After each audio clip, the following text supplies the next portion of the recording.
और गाइज आपको बता दें कि प्रॉपर अगर आपको सिलेक्शन चाहिए तो ज्ञान सर के पेड कोर्स को ज़रूर ज्वाइन कर लीजिए। हमारे अभी बैचेस चल रहे हैं प्रीलिम्स और मेंस के लिए।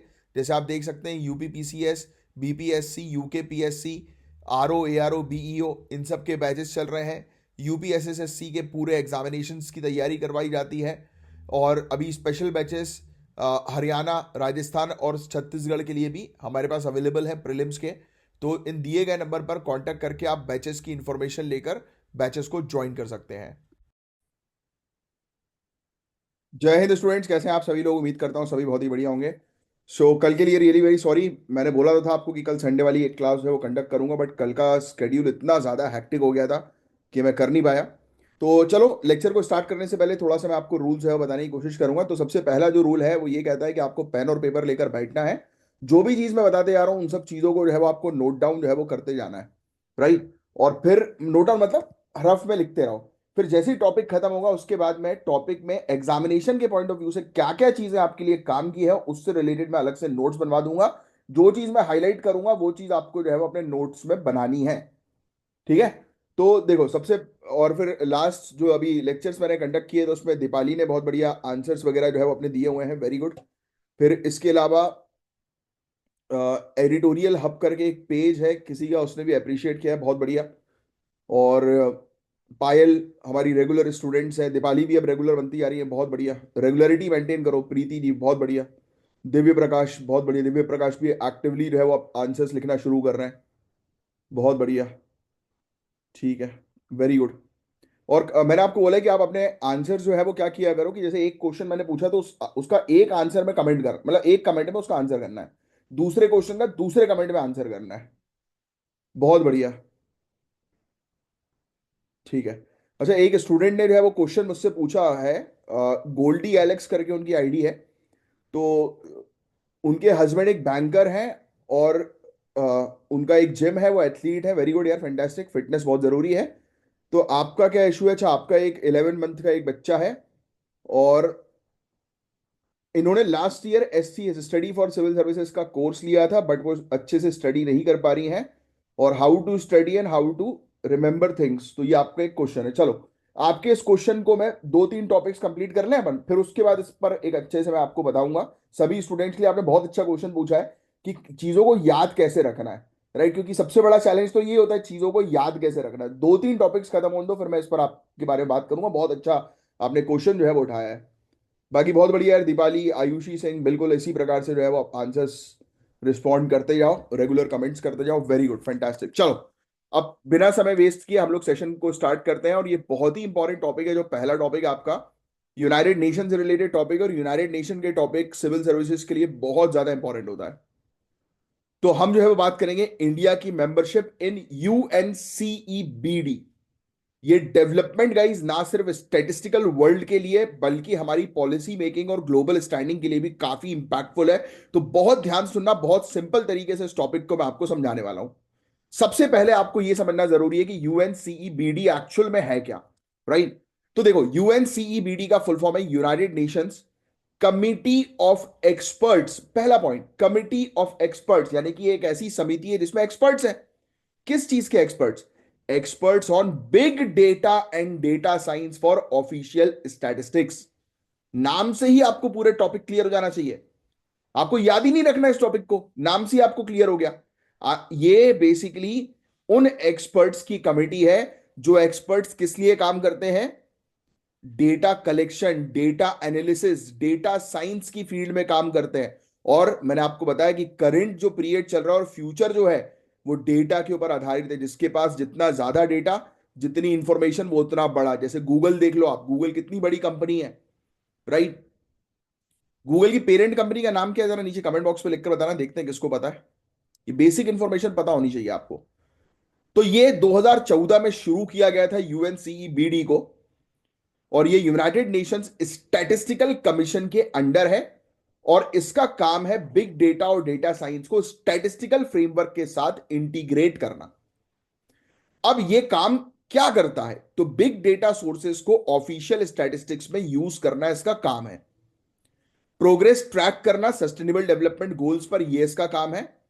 और अब इंडिया भी इस कमिटी का मेंबर बन गया है। और इंडिया के अलावा इसमें 31 मेंबर कंट्रीज और 16 इंटरनेशनल ऑर्गेनाइजेशन शामिल हैं। तो ये टॉपिक बहुत इंपॉर्टेंट है आपके लिए, क्योंकि इंडिया इसका मेंबर अभी बना है। दैट्स वाई इससे रिलेटेड क्वेश्चंस आपसे पूछे जा सकते हैं। Very very important. अभी कुछ लिखना नहीं, अभी सिर्फ सुनो। अब इंडिया का मेंबर बनने का क्या मतलब है? पहला पॉइंट, ये इंडिया की ग्रोइंग ग्लोबल इन्फ्लुएंस का प्रूफ है। पहला पॉइंट तो ये होगा भाई, हम आज की डेट में इतने अच्छे से ग्रो कर रहे हैं, पूरे दुनिया भर में उभर कर दिख रहे हैं। उसका ये प्रूफ है कि यूनाइटेड नेशन के इस इतने एक्सपर्ट्स कमिटी, यानी कि इतने बड़े ऑर्गेनाइजेशन, और जो ऑर्गेनाइजेशन ऐसा है, जो इंस्टीट्यूशन ऐसा है जो फ्यूचर के लिए काम करेगा और करंट पीरियड के प्रोग्रेस डेवलपमेंट गोल्स के लिए काम करेगा, सस्टेनेबल डेवलपमेंट गोल्स के लिए काम करेगा, उसमें इंडिया को शामिल कर लिया है। दूसरा point, ministry of statistics and programme implementation ने बोला है कि ये स्टेप दिखाता है कि इंडिया अपने स्टैटिस्टिकल सिस्टम को मॉडर्नाइज कर रहा है और बिग डेटा को सस्टेनेबल डेवलपमेंट गोल्स के साथ अलाइन कर रहा है। समझ रहे हो पूरे टॉपिक को?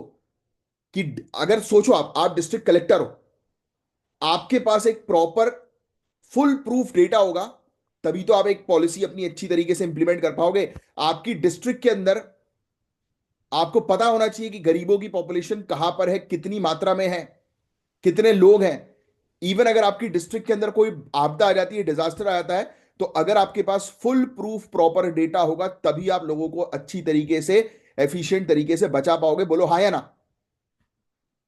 तो अब आपको समझ में आ गया कि ये टॉपिक जो है वो, या ये यूएनसीईबीडी जो है वो किस पर काम करती है, किस चीज पर फोकस करती है? डेटा को फुल प्रूफ बनाने के ऊपर, डेटा को बेहतर बनाने के ऊपर, एक्यूरेट बनाने के ऊपर, डेटा कलेक्शन करने के ऊपर, डेटा पर रिसर्च करने के ऊपर, बेहतर स्टैटिस्टिकल टूल्स बनाने के ऊपर, जिससे कि पॉलिसी मेकिंग में हेल्प मिल सके और हम अपने गोल्स को सक्सेसफुली अचीव कर सकें। जैसे कि आप आज की डेट में, आपको पता है कि भाई आपको सिविल सर्विसेज एग्जाम क्लियर करना है, तो आपका पहला गोल क्या है? कि आपको रेगुलर बेसिस पर, अब देखो, जो आपका डाउट था, आप आपने क्वेश्चन पूछा था कि भाई कैसे पढ़ाई करें, तो पहले गोल सेट रखना बहुत जरूरी है।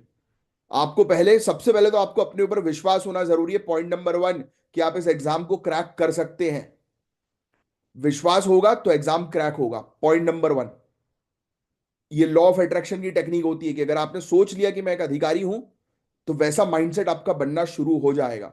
आपको अपनी पर्सनालिटी पे काम करना है। पढ़ाई तो सभी लोग कर लेंगे, ये एग्जाम की डिमांड नहीं है कि सिर्फ पढ़ते रहो पढ़ते रहो पढ़ते रहो। इस एग्जाम की डिमांड है एडमिनिस्ट्रेटिव पर्सनालिटी। अगर इस एग्जाम की डिमांड होती कि मुझे सिर्फ ब्रिलियंट लोग चाहिए, तो वो सिर्फ आईआईटीएंस को रखते या अपने नोटिफिकेशन में मेंशन कर देते। सिविल सर्विस अपनी नोटिफिकेशन में बोल देती कि भाई उसको सिर्फ वही लोग चाहिए जिनके 99 परसेंटाइल है, उसके अलावा सब लोग भाग जाओ। कौन सही है सर? नो। बट ऐसा नहीं है। इसको चाहिए एडमिनिस्ट्रेटिव माइंडसेट वाले लोग। और ये स्किल्स, ये पर्सनालिटी आप अपने अंदर डेवलप कर सकते हो।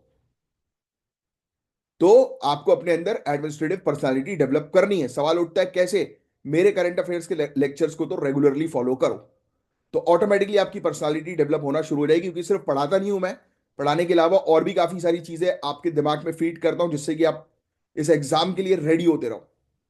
दूसरी चीज, ये स्किल्स आप आराम से डेवलप कर लोगे, don't worry. With in 15 days अगर आपने मुझे रेगुलरली फॉलो कर लिया, तो 15 डेज के अंदर आपका mindset administrative point of view से काम करने लगेगा, सिर्फ मेरी बातों को सुनकर। दैट इज 100% श्योर, क्योंकि मैं पिछले 10 साल से पढ़ा रहा हूं। आई नो वेरी वेल कि कैसे ट्रेन करना है एस्पिरेंट को। दूसरा, आपको अपना सिलेबस थरोली पता होना चाहिए कि आपके सिलेबस में क्या है। आपको सिलेबस का प्रिंट आउट करना है। हमेशा आपका सिलेबस आपकी टेबल पर, डेस्क पे होना चाहिए, और रखे रखे उसको धूल नहीं खिलवानी है। जैसे कि आप अक्सर गलती करते हो कि किताब तो रख ली पर वो धूल खा रही है। आपको उसको रेगुलरली पढ़ना है। तीसरा स्टेप, आप किसी भी पर्टिकुलर कोचिंग को ज्वाइन कर लें। हमारे स्टडी फॉर सिविल सर्विसेज के कोर्स को भी ज्वाइन कर सकते हैं। जैसे कि आपने बताया कि आपने पहले कोर्स ज्वाइन किया था, जिनका ये डाउट था, बट आपने, मैं आपको गारंटी दे रहा हूं, आपने कोर्स ज्वाइन किया होगा, बट कोर्स के अकॉर्डिंग आपने रेगुलरली पढ़ाई नहीं करी होगी। आपकी प्रॉब्लम पढ़ाई ना करना है, स्टडी की हो नहीं रही है भाई पढ़ाई, दैट इज द प्रॉब्लम। और क्यों नहीं हो रही है उसका सोल्यूशन मैं दे दूंगा। तो आप चाहो तो इन दिए गए नंबर पर कांटेक्ट करके अपने कोर्स को जो है वो दोबारा से इनरोल कर सकते हो, अगर अब उसका सब्सक्रिप्शन खत्म हो गया है तो। और जब री इनरोल करो तो एक बार कांटेक्ट नंबर पर फोन कर लेना, शायद आपको डिस्काउंट मिल जाए, क्योंकि आप पुराने मेंबर हो, है ना, तो हो सकता है दे दें वो। और या फिर आप कोई भी, जिसको जो भी कोचिंग ज्वाइन करनी है, आप वो कोचिंग एक ज्वाइन करो, क्योंकि कोचिंग से क्या होती है, रेगुलरिटी मेंटेन होती है। अच्छा, कुछ फाइनेंशियल इशू के कारण भाई हम कोचिंग ज्वाइन नहीं कर पा रहे यार, कोचिंग, या फिर दूसरी रीजन ये होता है यार, कोचिंग तो पहले ज्वाइन कर चुके हैं, अब सिर्फ रेगुलरिटी चाहिए हमें, है ना, होता है ना। उसके लिए आपको एक डिसिप्लिन टाइम टेबल बनाना पड़ेगा। इस एग्जाम के अंदर दो चीज चाहिए, एक अपनी पर्सनालिटी डेवलप करो, और पर्सनालिटी डेवलप होगी डे टू डे कॉन्वर्जेशन के थ्रू, अपने विजन को, अपने माइंड को ट्रेन करने से पर्सनालिटी डेवलप हो जाएगी, और ये स्किल है, ये आराम से आप सीख सकते हो। और दूसरी बड़ी स्किल है डिसिप्लिन। डिसिप्लिन भी एक स्किल है, वो आराम से आप सीख सकते हो, जिसने डिसिप्लिन में काम कर लिया उसका एग्जाम क्रैक होगा। अगर आपने डिसिप्लिन फॉलो कर लिया, कि आपको पता है कि भाई आपको सुबह 5 बजे उठना है, तो आपको उठना है। आपको पता है कि आपको 5 बजे उठ के करंट अफेयर्स के टॉपिक को कवर करना है, या फर्दर दूसरे टॉपिक्स को कवर करना है, तो करना है। तो आपको अपने डिसिप्लिन को सेट करना पड़ेगा। और जैसे कि आपने, काफी स्टूडेंट ने बताया, अभी एक ने मैसेज आया था, कि कमेंट आया था कि आपके बेबी भी हैं। तो यार देखो, अगर आपने पहले ही एक्सक्यूजेस दिमाग में भर लिए, तो आपको वो एक्सक्यूजेस दिखेंगे। कम ऑन, आपको वो एक्सक्यूजेस दिखेंगे।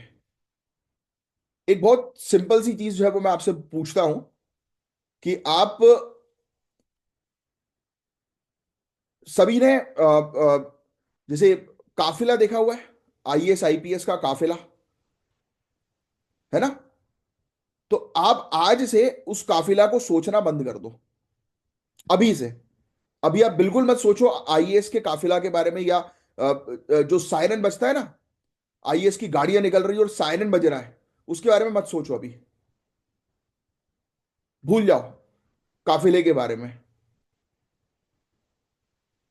आप बोल रहे होगे सर ये क्या बात कर रहे हो आप, हम कैसे भूल जाए, हम तो तैयारी उसके बारे में, उसके लिए कर रहे हैं।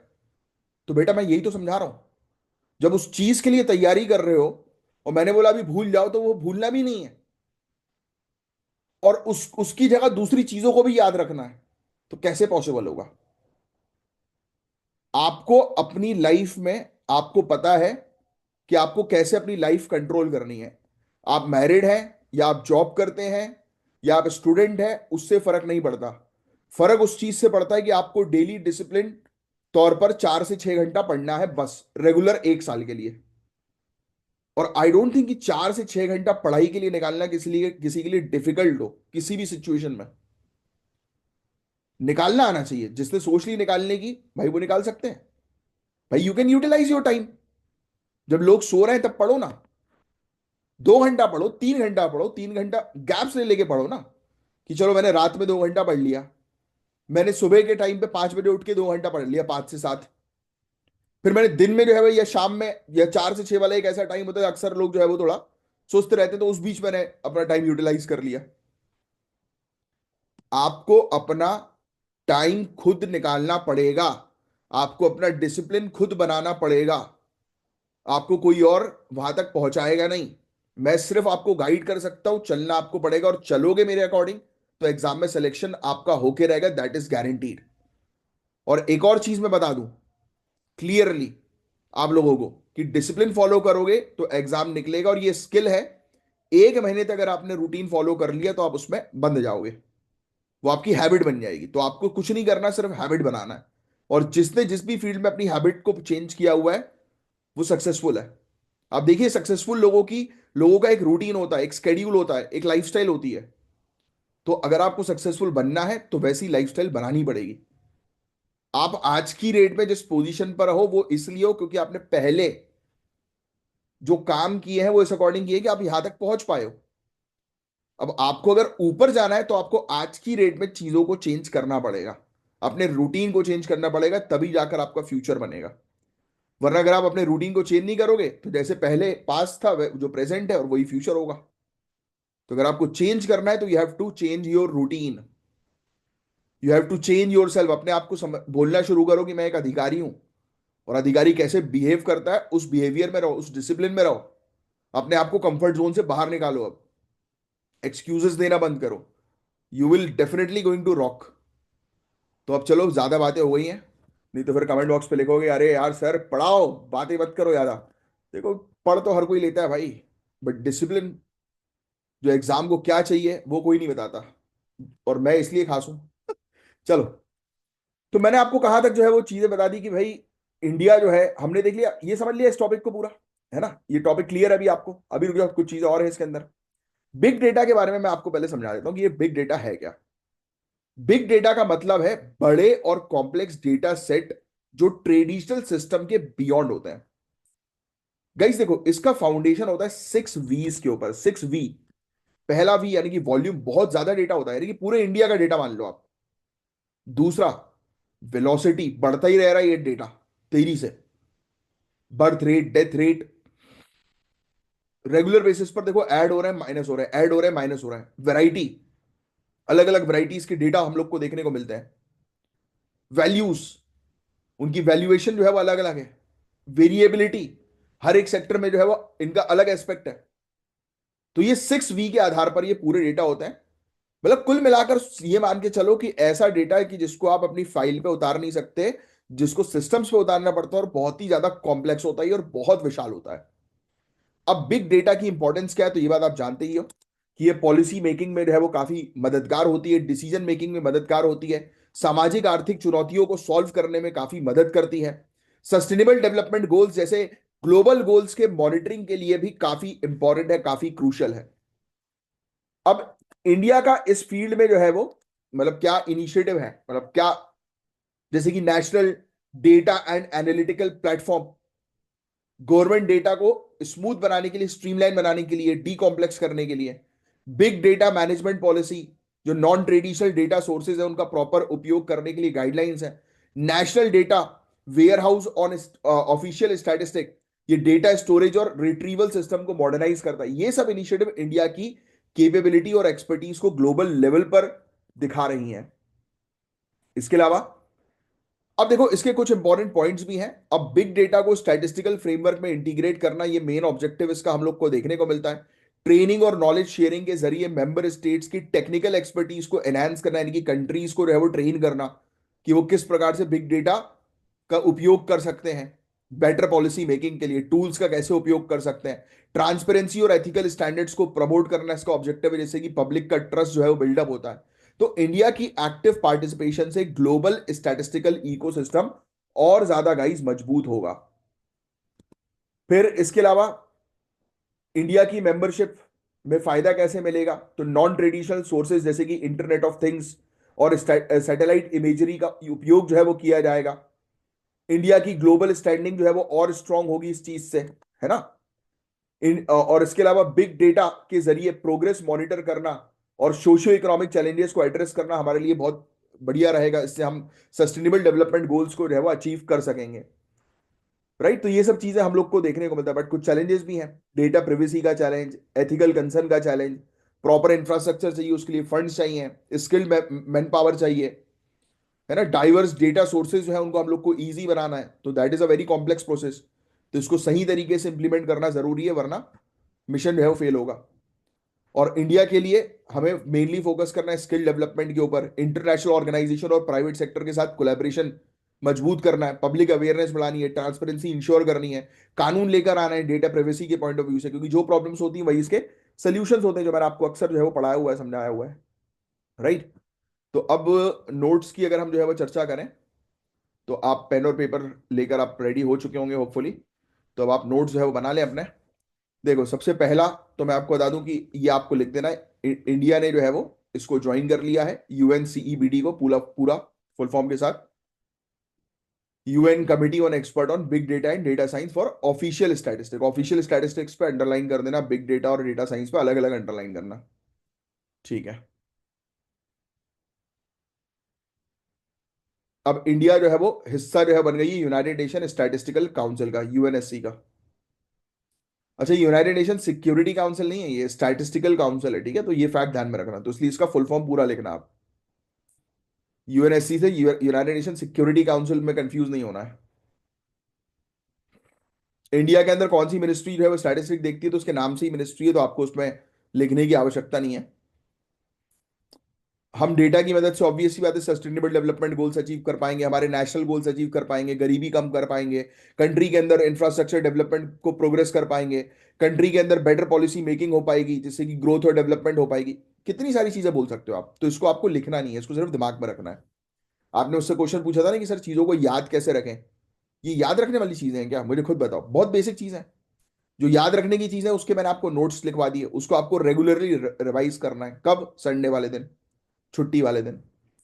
फिर जहां पर आपने यूएनसीईबीडी लिखा है वहां पे डैश मारो और उसमें लिखो 2014। यूनाइटेड नेशन स्टैटिस्टिकल कमीशन आपने ऑलरेडी लिख ही दिया है, उसमें लिखो 31 members plus 16 international organisation. India हिस्सा बन चुकी है तो वो आप ऑलरेडी लिख चुके हैं। इसका काम क्या है ये आपको ऑलरेडी पता है। इसका एक एडवाइजरी बोर्ड है, यूनाइटेड नेशन ब्यूरो, ये सब लिखने की आवश्यकता नहीं है। इंडिया एक इंपॉर्टेंट प्लेयर अब बन चुका है।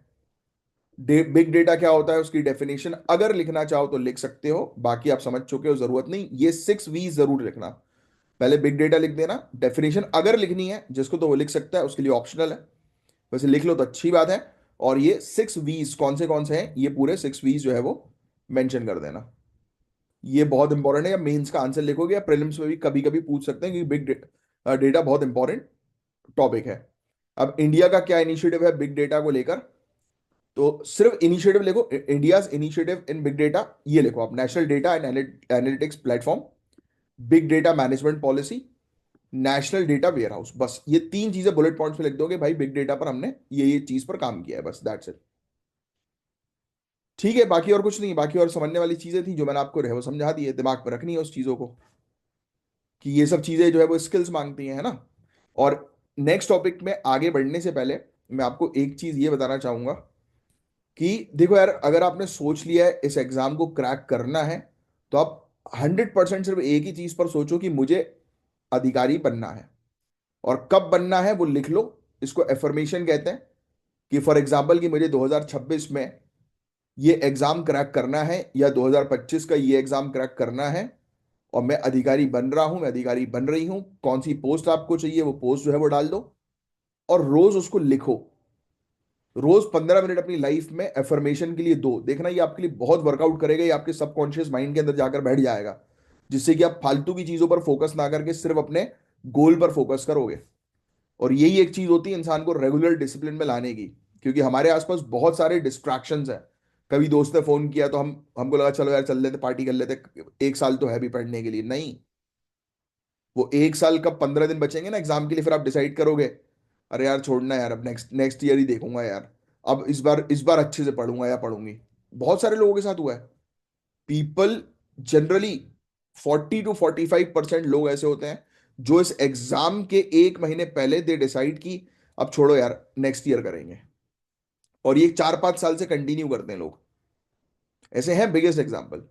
और दूसरी चीज, अगर आप अपनी खुद की लाइफ को डिसिप्लिन नहीं कर सकते, संभाल नहीं कर सकते, मैनेज नहीं कर सकते, एडमिनिस्टर नहीं कर सकते, तो डिस्ट्रिक्ट कैसे संभालोगे गुरु?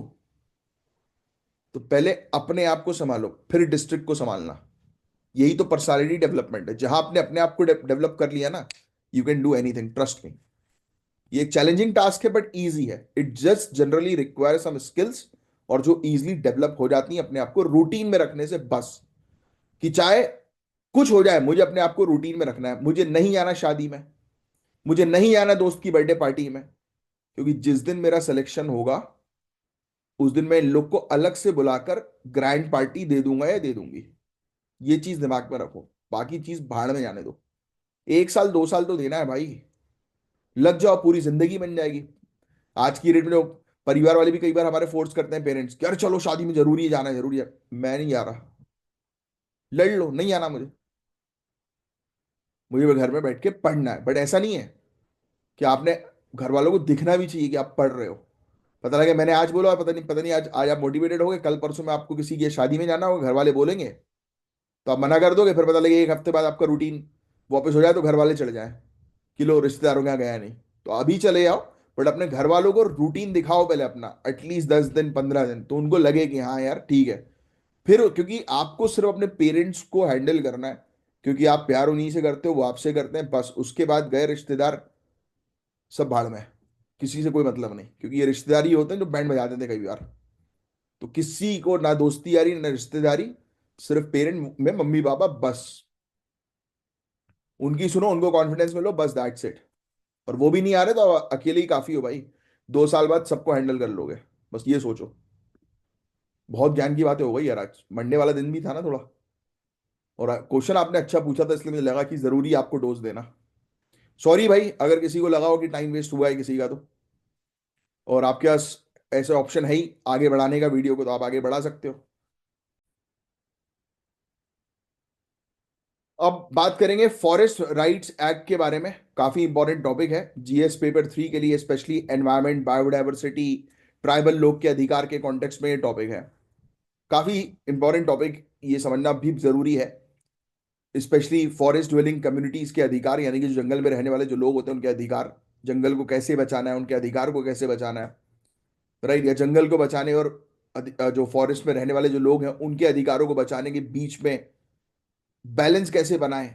तो इससे रिलेटेड ये काफी अच्छा आर्टिकल है। तो पहले तो न्यूज के बारे में आपको बता दूं, तो मिनिस्ट्री ऑफ ट्राइबल अफेयर्स ने राज्यों को डायरेक्शन दिया है, राज्यों को कहा है कि इंस्टीट्यूशनल मैकेनिज्म्स बनाई जाए, यानी कि आप एक प्रॉपर व्यवस्था बनाओ कि जो फॉरेस्ट राइट्स एक्ट 2006 जो है उसका पालन सही तरीके से किया जाए, स्पेशली टाइगर रिजर्व में।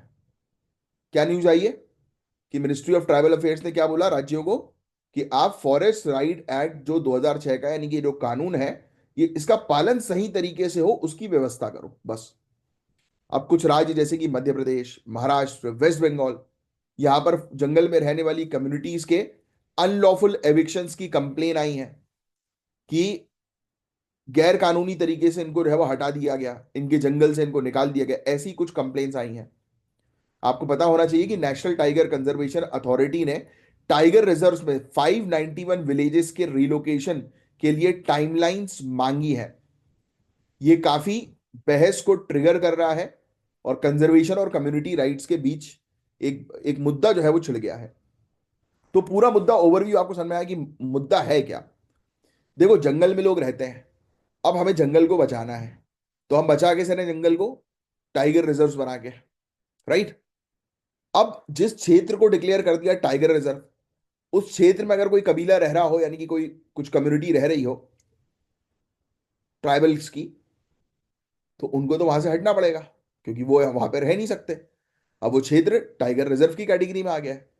तो अब ये लोग जो है, जो सदियों से, जनरेशन से यहां पर रह रहे थे, तो वो तो चिढ़ रहे हैं कि नहीं भाई, ये तो हमारी पैतृक संपत्ति, हम इसको कैसे छोड़ के जाएं भाई। बट नहीं, सरकार बोल रही जान जाना तो पड़ेगा क्योंकि इस क्षेत्र को बचाना है।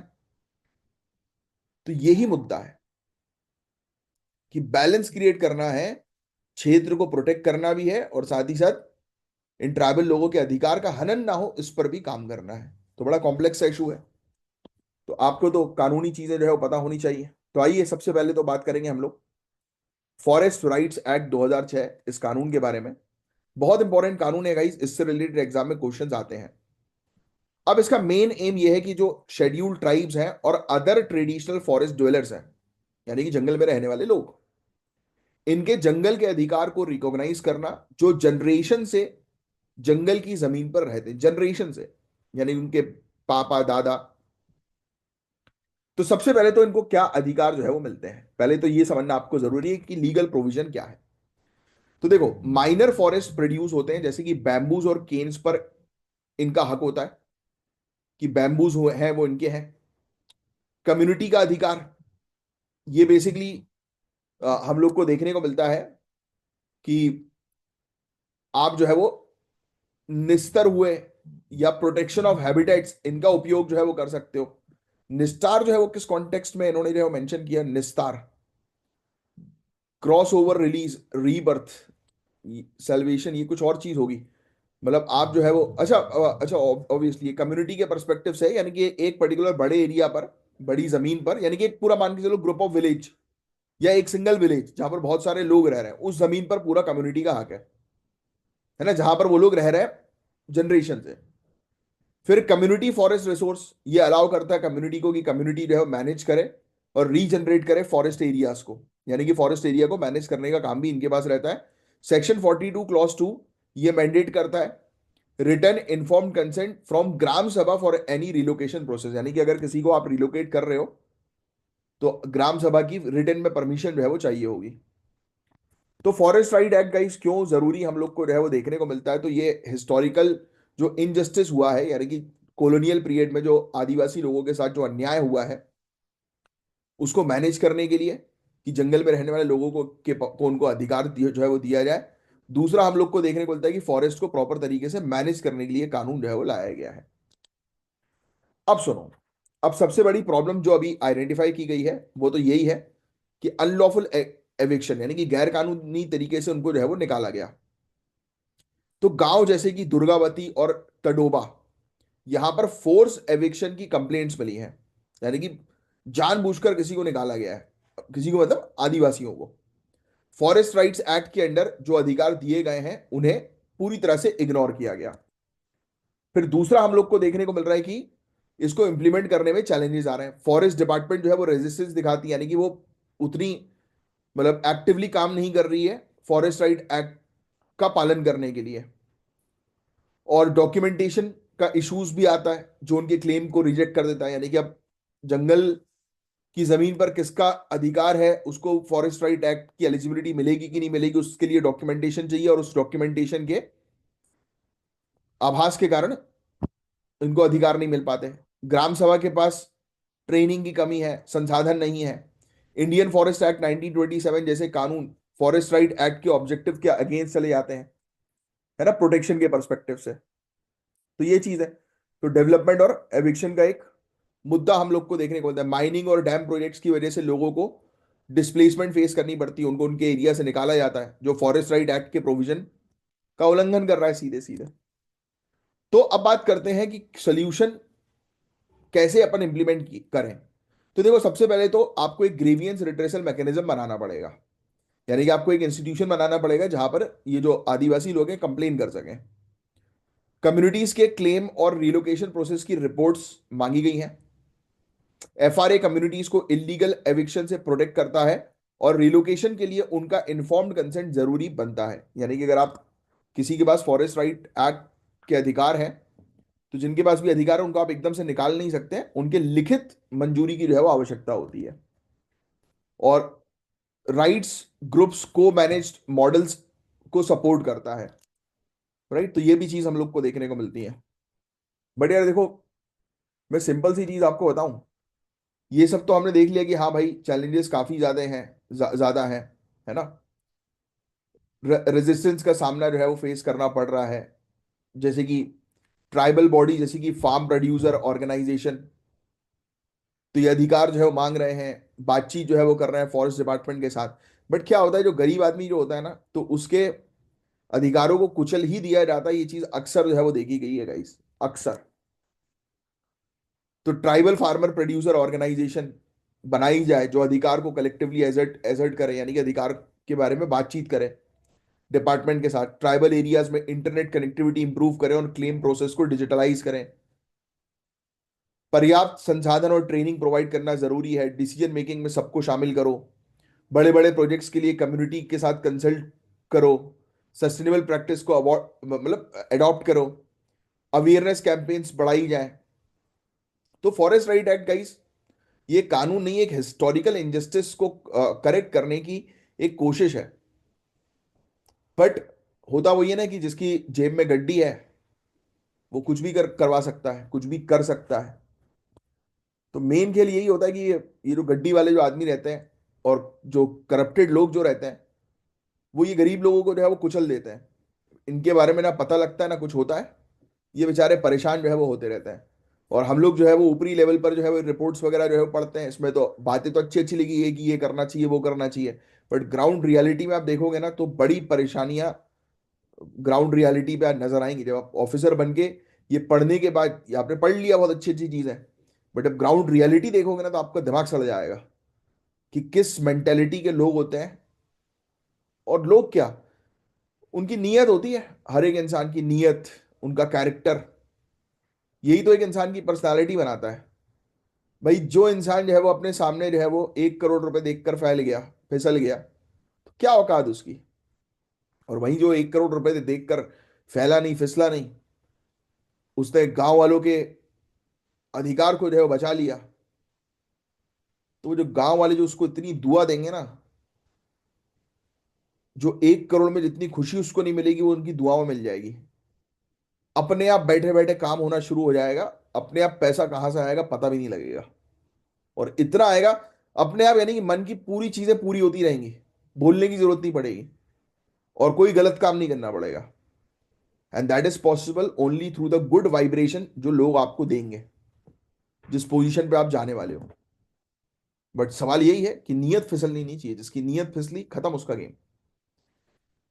तो लिख लो भाई, फॉरेस्ट राइट एक्ट के बारे में मिनिस्ट्री ऑफ ट्रैवल ने क्या डायरेक्शन दी है, वो सब लिखने की जरूरत नहीं है ना, आपको पता होना चाहिए। बस एक बेसिक सी न्यूज आई है ये, कि भाई काफी सारे लोगों को विस्थापित जो है वो किया गया है।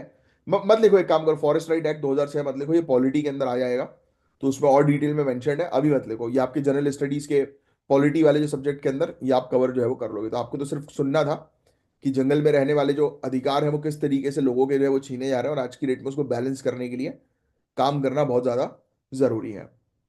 अब नेक्स्ट टॉपिक की तरफ हम लोग आगे जो है वो बढ़ेंगे गाइस। इंडिया के जीनोमिक लीप की बात हो रही है, तो देखो यार, जीनोम सीक्वेंसिंग, ये सब जो चीजें होती है ना, genome, complete set of DNA called genome. तो यानी कि इंसान के सर के बाल से लेकर पैर के नाखून तक पूरी चीजें जो भी होती है ना वो जीनोम में ही होती हैं। उसकी पूरी प्रोफाइल डेटा, यानी कि एक लिविंग बीइंग की पूरी प्रोफाइल डेटा, कोई भी लिविंग बीइंग हो। तो अब ध्यान सुनना, ये टॉपिक आज के समय का बड़ा इंपॉर्टेंट टॉपिक है, और इससे रिलेटेड क्वेश्चंस बनने की संभावना 100% है, 100%। तो बहुत ध्यान सुनना इस टॉपिक को जो मैं आपको समझाने जो है वो जा रहा हूं। एक ऐसा टॉपिक है जो सिर्फ साइंस के स्टूडेंट्स के लिए नहीं बल्कि हर एक सिविल सर्विसेज एस्पिरेंट के लिए बहुत इंपॉर्टेंट है। इंडिया जिनोमिक लीप, हालांकि साइंस के टॉपिक थोड़े से कॉम्प्लेक्स होते हैं नॉन साइंस स्टूडेंट्स के लिए, बट टेंशन नॉट, मैं हूं ना, बहुत सिंपल तरीके से समझाऊंगा। तो ये एक रिवॉल्यूशनरी स्टेप है गाइस, जो इंडिया को जिनोमिक्स और बायोटेक्नोलॉजी के ग्लोबल मैप पर एक लीडर बनने के लिए तैयार कर रहा है। यानी कि हम ग्लोबल लेवल पर, इंटरनेशनल लेवल पर सभी के बीच जो है वो भर कर आएंगे इस टेक्नोलॉजी में। तो आओ समझते हैं इसका इंपैक्ट। तो सबसे पहले तो न्यूज की बात कर लेते हैं यार। तो कुछ दिन पहले एक बड़ा अनाउंसमेंट हुआ, genome India data conclave new Delhi का। यहां Indian genomic data set launch किया गया, जो एक अचीवमेंट है हमारे लिए। अब इंडिया ने अपना जीनोमिक डेटा रेडी कर लिया है, जो सिर्फ इंडिया के साइंटिस्ट को नहीं बल्कि पूरे दुनिया भर के रिसर्चर्स को भी एक्सेसिबल होगा। यानी कि इंडिया का जीनोमिक डेटा सभी के पास अवेलेबल होने वाला है।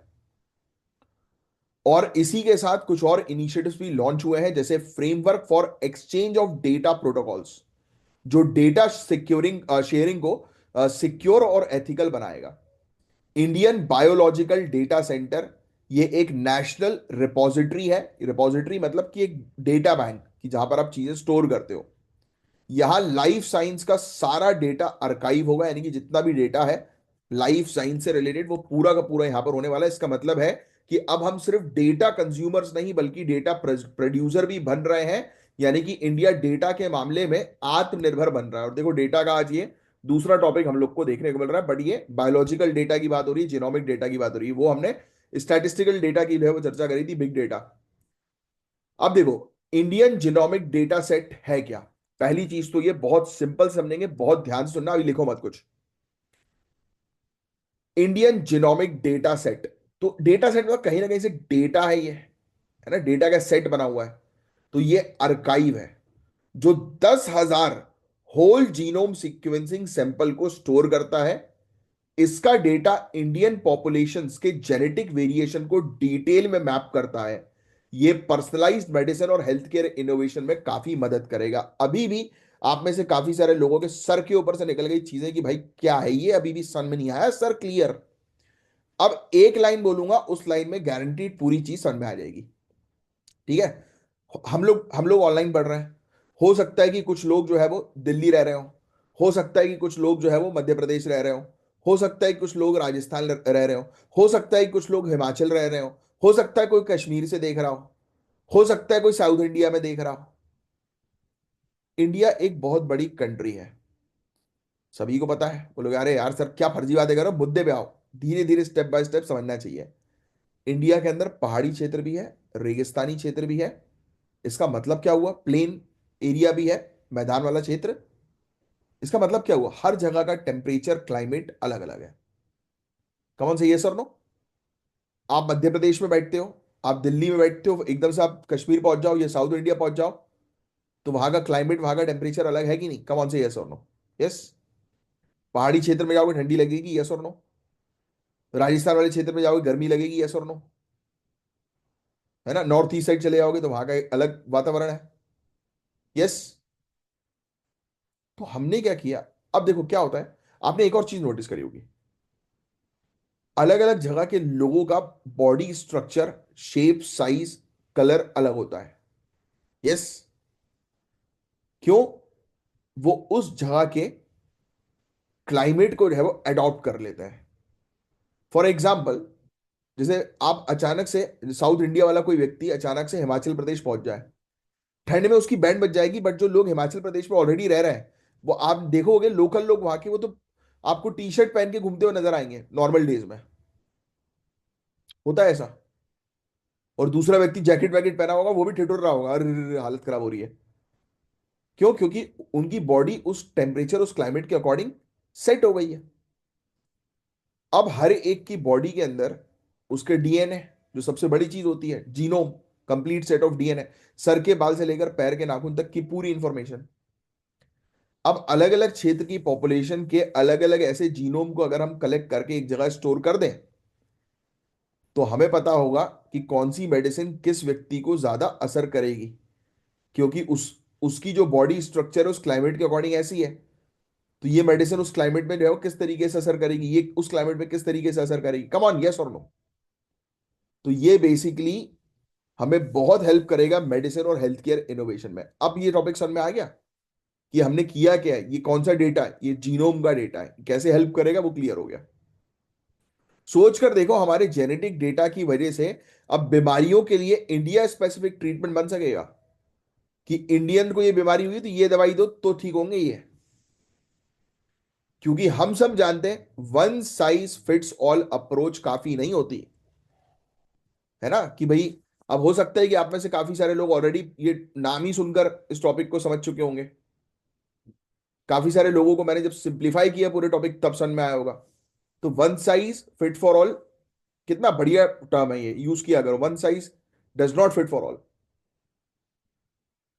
भाई किसी का मीडियम है, किसी का लार्ज है, किसी का डबल एक्सएल है, किसी का ट्रिपल एक्सएल है, किसी के लिए अलग से बनवाना पड़ता है, फिट ही नहीं आता है।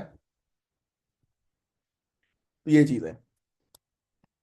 अब नेक्स्ट आगे बढ़ते हैं, FEED फ्रेमवर्क। अब फीड का काम है जीनोमिक डेटा को एथिकल और सिक्योर तरीके से शेयर करना। मतलब हमने क्या किया है, हमने ये इंश्योर करता है framework for exchange of data protocol. ये इंश्योर करता है कि जितना भी जीनोमिक डेटा है भाई, वो सिक्योरली ट्रांसपेरेंट तरीके से शेयर हो। 2021 के बायोटेक प्राइड गाइडलाइन के साथ इसको अलाइन किया गया है। मतलब जो भी जीनोमिक डेटा शेयर होगा, वो ट्रांसपेरेंसी और फेयरनेस के साथ होगा। इससे रिसर्च क्वालिटी भी बढ़ेगी और सेफ्टी भी इंश्योर होगी। अब कुछ और चीजों के बारे में बात करें, तो गाइस 2020 में लॉन्च हुआ था जीनोम इंडिया प्रोजेक्ट। शायद आप में से काफी सारे लोगों ने पढ़ा होगा इस प्रोजेक्ट के बारे में, काफी इंपॉर्टेंट प्रोजेक्ट है। इसका गोल ही यह था कि इंडिया की जेनेटिक डाइवर्सिटी को मैप करना, कि अलग अलग जगह में अलग अलग जो लोग हैं उनकी जेनेटिक सीक्वेंसिंग करना, उनके जीन्स की। तो पहले फेज के अंदर 10,000 जीनोम्स को सीक्वेंस किया गया, जो 99% एथनिक ग्रुप से लिए गए हैं, यानी कि इंडिया के नेटिव देसी लोगों से। और सेकेंड फेज में जेनेटिक मार्कर ढूंढना, जो कैंसर, डायबिटीज जैसी डिजीज को समझने में मदद करे, कि इस क्षेत्र में रहने वाले लोग हैं, इनमें से जो कैंसर जिन लोगों को है, तो उनका डीएनए स्ट्रक्चर क्या बता रहा है, जीनोम स्ट्रक्चर कैसा है ना? ये सब चीजें। तो ये प्रोजेक्ट एक डिटेल्ड रोड मैप बनाता है जो बीमारियों का सल्यूशन लेकर आ सके। कितनी बेहतरीन चीज है, सोचिए आप। फिर इसके अलावा इंडियन इंडियन जीनोमिक डेटा का महत्व क्या है, तो काफी बेहतरीन महत्व हम लोग को जो है वो देखने को मिलता है। पहली चीज तो इंडिया स्पेसिफिक ट्रीटमेंट्स डेवलप करना पॉसिबल होगा। फॉरेन जेनेटिक डेटाबेस पर हम डिपेंड नहीं करेंगे। इंडिया की बायो इकोनॉमी 2014 के 10 बिलियन यूएस डॉलर से 2024 में 130 बिलियन यूएस डॉलर तक पहुंच गया है। और टारगेट यह है कि 300 बिलियन यूएस डॉलर तक इसको लेकर जाना है 2030 तक। और फिर जीनोम स्पेसिफिक डायग्नोस्टिक टूल्स और चिप्स डेवलप किए जाएंगे, जो इंडियन पॉपुलेशन के लिए और एक्यूरेट होंगे। क्रॉप इंप्रूवमेंट और डिजीज रेजिस्टेंस के लिए जीनोमिक इंसाइट मदद करेगी। तो ये चीजें हैं गाइस। और ह्यूमन जीनोम प्रोजेक्ट 2003 और यूरोपियन यूनियन का 1+मिलियन जीनोम इनिशिएटिव, ये काफी इंपॉर्टेंट है। इंडिया भी इन्हीं प्रोजेक्ट के साथ ग्लोबल लेवल पर जो है वो जीनोमिक रिसर्च में पार्टिसिपेट कर रहा है, जैसे कि अर्थ बायो जीनोम प्रोजेक्ट। बट चीजों के चैलेंजेस भी हम लोग को जो है वो देखने को मिलते हैं, परेशानियां भी हैं। हेल्थ केयर इक्विटी को एड्रेस करना बहुत जरूरी है कि हेल्थ केयर सर्विसेज जो है वो सभी को बेहतर तरीके से मिल सके। जीनोमिक रिसर्च के लिए और ज्यादा फंडिंग और इंफ्रास्ट्रक्चर की जरूरत है। पर गाइस फ्यूचर ब्राइट है, क्योंकि अब India global bio economy leader बनने की राह पर काम कर रहा है, और इसके जीनोमिक बेस्ड एम्बिशन प्रोजेक्ट ये प्रूव करेंगे। तो इंडिया का ये जीनोमिक लीप गाइस सिर्फ एक साइंटिफिक डेवलपमेंट नहीं, बल्कि एक रिवॉल्यूशन है जो हेल्थ, एग्रीकल्चर, इकोनॉमी सभी में इंपैक्ट डालेगा। तो ये टॉपिक आपके लिए काफी ज्यादा इंपॉर्टेंट था, जिसके बारे में हमने बात करी। आप पेन और पेपर उठाओ, जो चीज बोल रहा हूं वो चीज नोट डाउन करते जाओ। तो पहली चीज हमने जो है वो बात करी, India genomic data under genome India project, है ना। और genome India data conclave new Delhi में ये हमने लॉन्च कर दिया।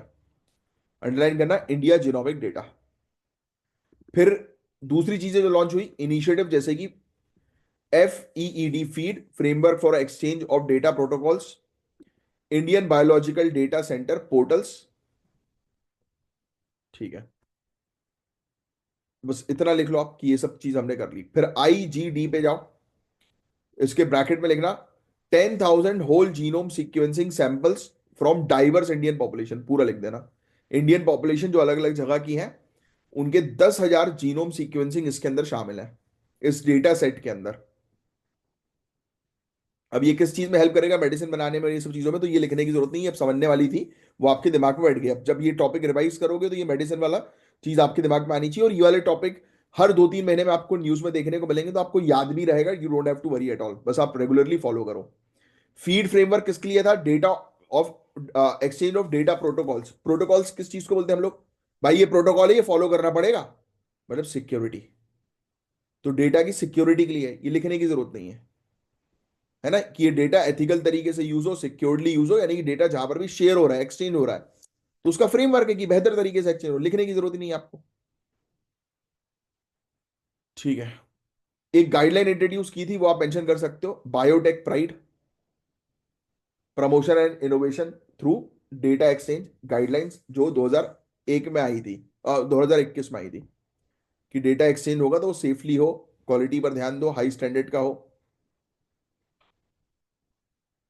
फिर जीनोम इंडिया प्रोजेक्ट लिख लो, 2020 में लॉन्च हुआ, किस डिपार्टमेंट ने लॉन्च किया, ministry of science and technology, department of biotechnology. इसका ऑब्जेक्टिव यही था, ब्रैकेट में लिख देना, 10,000 जीनोम्स की सीक्वेंसिंग करना। और टारगेट है, फिर नेक्स्ट में लिखना target up to 1 million genomes, 10 lakh लोगों के जीनोम सीक्वेंसिंग करेगा, ये इसका टारगेट है।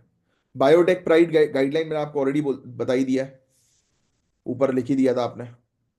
DNA जीनोम क्या होता है मुझे आप लोग को बताने की आवश्यकता नहीं है, जिस वो आप साइंस में ऑलरेडी पढ़ ही लोगे। जीनोम के अंदर 23 पेयर जो है वो क्रोमोसोम्स के जो ह्यूमन में रहते हैं वो रहते हैं, यानी कि complete set of DNA, simple शब्दों में। होल जीनोम सीक्वेंसिंग, सभी कोडिंग नॉन कोडिंग रीजन्स के, वो लिखने की जरूरत नहीं है, ये सब आएगा नहीं।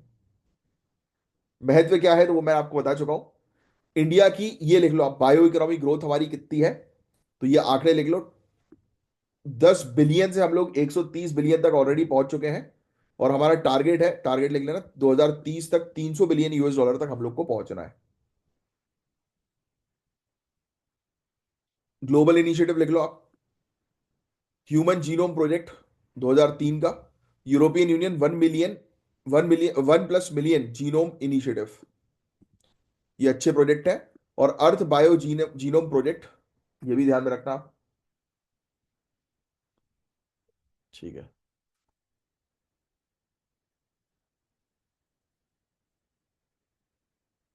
बस दैट्स इट गाइस, क्लियर। तो ये काफी इंपॉर्टेंट टॉपिक था जिसके बारे में हमने चर्चा करी है अभी।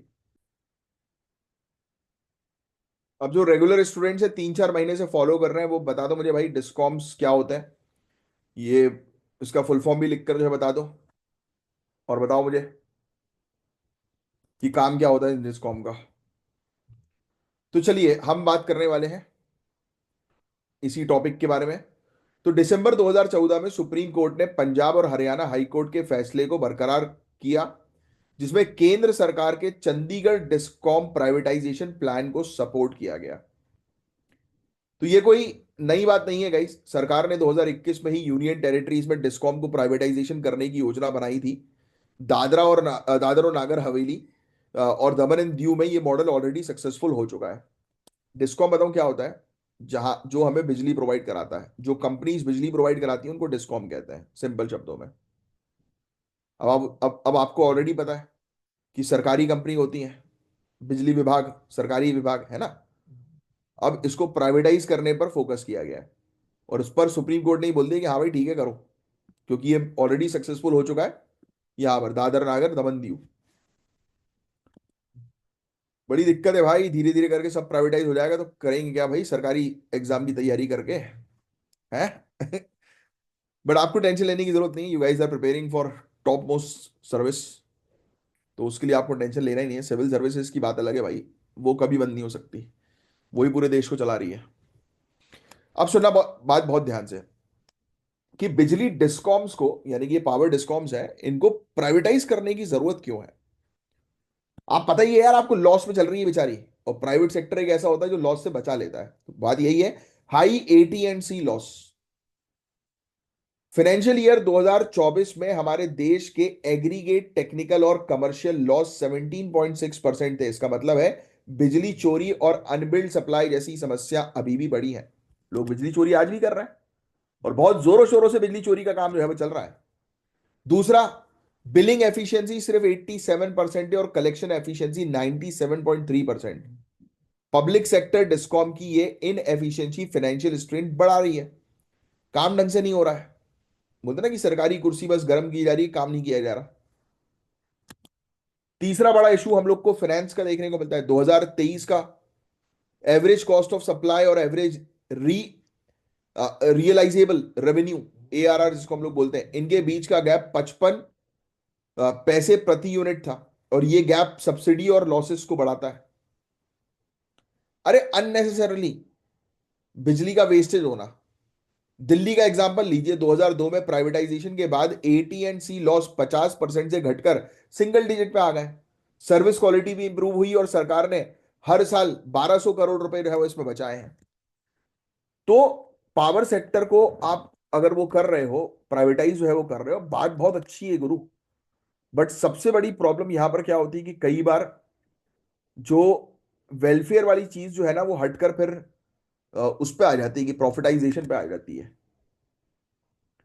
तो प्राइवेटाइजेशन की चुनौतियों के बारे में भी बात कर लें, तो सबसे पहले तो पब्लिक सेक्टर के कर्मचारी की जॉब चली जाएंगी, और पेंशन बेनिफिट्स को लेकर अब लोग डरेंगे, क्योंकि प्राइवेट सेक्टर में नहीं होता। बट हाँ, क्यों नहीं होगा, अगर प्रोविडेंट फंड वगैरह के थ्रू चीजें होती हैं।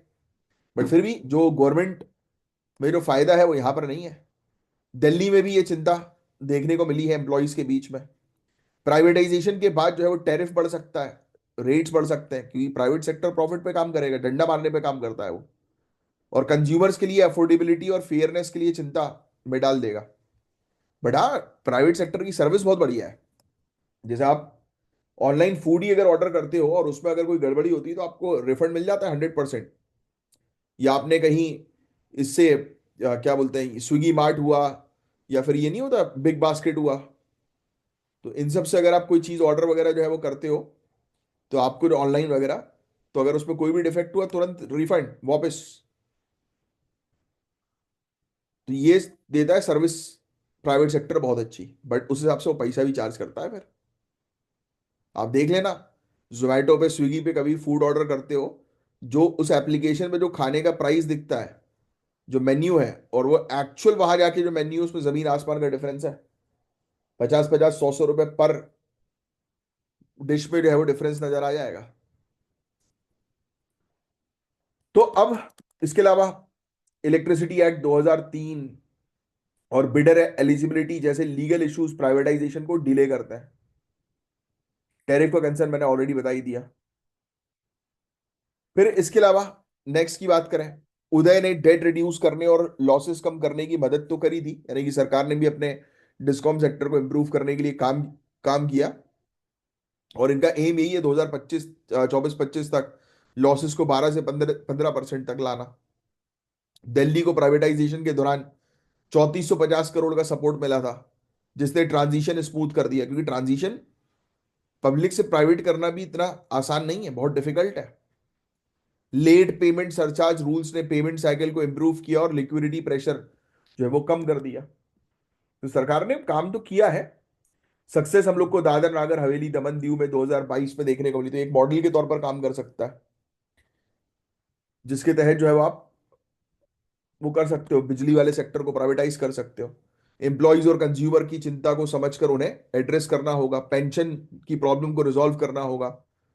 कैपिंग लगानी पड़ेगी कि प्राइवेट सेक्टर जो है बिजली के रेट जो है वो एक पर्टिकुलर प्राइस से ज्यादा ना कर पाए, है ना। इंफ्रास्ट्रक्चर को जो है वो बेहतर करना पड़ेगा, एडवांस मीटरिंग पर काम करना पड़ेगा, जिससे बिजली चोरी को बचाया जा सके। दिल्ली के सक्सेस मॉडल और ओडिशा की फेलियर से सीखकर एक बेहतर फ्रेमवर्क जो है वो डिजाइन किया जा सकता है। तो गाइस, प्राइवेटाइजेशन जो डिस्कॉम का है सिर्फ एक आर्थिक सुधार नहीं है, बल्कि ये देश की एनर्जी सिक्योरिटी और एफिशिएंसी में भी से भी जो है वो जुड़ा हुआ है। बट इनको प्राइवेट सेक्टर को रेगुलेट करना, इस पर निगरानी रखना बहुत जरूरी है, वरना ये आम जनता को जो है वो चूस जाएंगे। तो इससे रिलेटेड अभी के लिए आपको नोट्स बनाने की आवश्यकता नहीं है, सुनने वाला जो है बस ये टॉपिक था, क्योंकि बहुत बेसिक सा टॉपिक था भाई। बिजली जो विभाग है हमारा वो बेसिकली प्राइवेटाइज कर रहे हैं ये लोग, धीरे धीरे करके। और एग्जाम्पल में आप अगर लिखना चाहो तो दादर और नागर हवेली का एग्जाम्पल जो है वो मेंशन कर सकते हो, दमन दीव का एग्जाम्पल मेंशन कर सकते हो। अब देखो, ये जो टॉपिक है ये जलवायु परिवर्तन का सुनने वाला टॉपिक है। मैंने आपको बोला ही है कि ये वाले टॉपिक्स को लिखना विखना नहीं है, जो अगर कुछ इंपॉर्टेंट लगेगा तो मैं बता दूंगा, बाकी सिर्फ सुनो, क्योंकि ये सब टॉपिक्स रेगुलरली अपडेट होते रहते हैं और इस पे से आप देखना काफी सारी चीजें आपको याद रहेंगी अगर आप रेगुलरली फॉलो कर रहे हो। और जो नए जुड़े हैं, कुछ दिनों बाद आपको भी दिमाग में ये सब चीजें चलने लगेंगी। आइए, तो क्लाइमेट चेंज, जलवायु परिवर्तन और इंडिया की क्या स्ट्रेटेजी है, इससे रिलेटेड ये काफी अच्छा आर्टिकल आया है। रीसेंट रिपोर्ट के हिसाब से 2024 अब तक का सबसे गर्म साल रहा है। चाहो तो ये चीज मेंशन कर सकते हो। 2024 warmest year on record according to WMO, World Meteorological Organisation. और ग्लोबल टेम्परेचर 1.55 डिग्री सेल्सियस बढ़ गया है प्री इंडस्ट्रियल लेवल से। समझ रहे हो, पेरिस एग्रीमेंट की तो धज्जियां उड़ रही हैं। तो ये चाहो तो मेंशन कर सकते हो। और बात करें अपने भारत की, तो इंडियन मेट्रोलॉजिकल डिपार्टमेंट के मुताबिक 2024 में भारत का टेम्परेचर 1991 और 2020 के बीच के एवरेज से 0.65 डिग्री सेल्सियस ज्यादा है। तो ये नंबर ग्लोबल एवरेज से हालांकि कम है, लेकिन फिर भी हम इसे लाइटली नहीं ले सकते। आगे की चर्चा करें, रिपोर्ट ने क्या बताया। तो पहली बार पूरे दुनिया भर का टेम्परेचर जो है 1.5 डिग्री सेल्सियस के क्रिटिकल थ्रेशोल्ड क्रॉस कर चुका है। ओशियन ने 16 जेटाजूल्स तक हीट एब्जॉर्ब करी है, जो ग्लोबल वार्मिंग का 90% हीट स्टोर करता है। समझ रहे हो आप, 90% जो हीट स्टोर कर रहा है वो इतना ज्यादा जो है वो बढ़ चुका है। और ग्लोबल वार्मिंग का सोचिए आप, ओशियन सबसे ज्यादा मात्रा में हम लोग को ये देखने को मिल रहा है, लिखने की जरूरत नहीं है।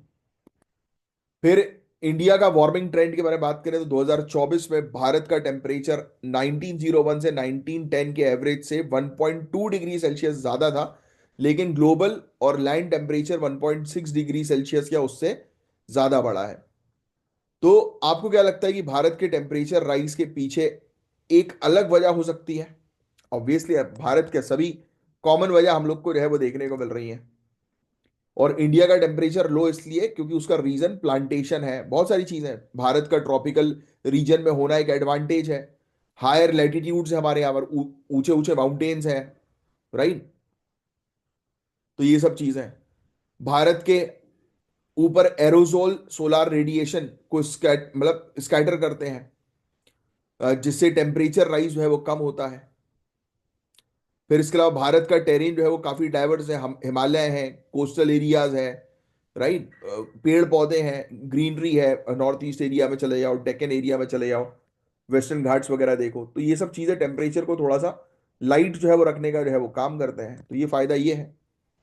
तो अगर ग्लोबल टेम्परेचर बढ़ता है तो क्या होगा, तो आप सभी को पता है यार, सी लेवल राइज होगा, है ना, बायोडायवर्सिटी लॉस होगी, हीट बहुत तेजी से बढ़ जाएगी, लोगों को आर्थिक नुकसान होगा, सामाजिक नुकसान होगा, लोगों को अपनी जगह छोड़कर जाना पड़ सकता है, हंगर क्राइसिस होंगे। आप ऐसी पचासों चीजें लिख सकते हो बैठे बैठे अभी के अभी। तो सवाल उठता है कि भारत क्या कर सकता है। तो भाई पहली चीज तो विकसित भारत 2047 के विजन के तहत हर गांव में वेदर स्टेशन लगाना चाहिए। एक्यूरेट डिजास्टर फोरकास्टिंग के लिए एडवांस कंप्यूटिंग में हम लोग जो है वो इन्वेस्टमेंट जो है वो करें। और मिशन मौसम, इस इसे और पावरफुल बनाकर ग्लोबल सिस्टम के साथ इंटीग्रेट करना बहुत ज्यादा जरूरी है। मिशन मौसम जिसका मेन ऑब्जेक्टिव ये है कि वेदर प्रेडिक्शन को जो है वो इंप्रूव करना। चाहो तो जिसको नहीं पता मिशन मौसम के बारे में वो लिख लेना बस, इस मिशन मौसम के बारे में, जिसने पहले इसका नोट नहीं बनाया। तो ये प्रॉब्लम गाइस सिर्फ भारत नहीं, पूरी दुनिया भर की। आपको ऑलरेडी पता है पेरिस एग्रीमेंट जैसे फ्रेमवर्क की बैंड बज गई है कि टेम्परेचर लेवल को 2 डिग्री सेल्सियस से ज्यादा बढ़ने नहीं देना है इस सेंचुरी के एंड तक। तो अभी तो आधा भी नहीं हुआ है भाई, 2050 नहीं आया है और टेम्परेचर 1.5 डिग्री सेल्सियस से ऊपर हो गया। तो सोचो पेरिस एग्रीमेंट की धज्जियां उड़ रही है कि नहीं उड़ रही। रिफॉरेस्टेशन पर हम काम करें, सस्टेनेबल एग्रीकल्चर पर, रेन्यूएबल एनर्जी पर, जिससे कि कार्बन डाइऑक्साइड का एमिशन कम से कम हो। तो इन सब चीजों पर हम लोग को जो है वो काम करना बहुत ज्यादा जरूरी है। सी एलिगेंस, ये भी बड़ा इंपॉर्टेंट एक टॉपिक है।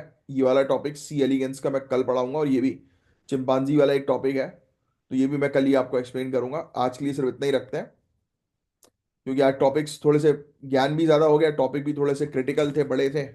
और इसके अलावा 19th, सॉरी 20 जनवरी यानी कि आज की पीडीएफ जो है वो हम आगे करेंगे आने वाले लेक्चर्स में। अभी के लिए आज के लिए सिर्फ इतना ही रखो।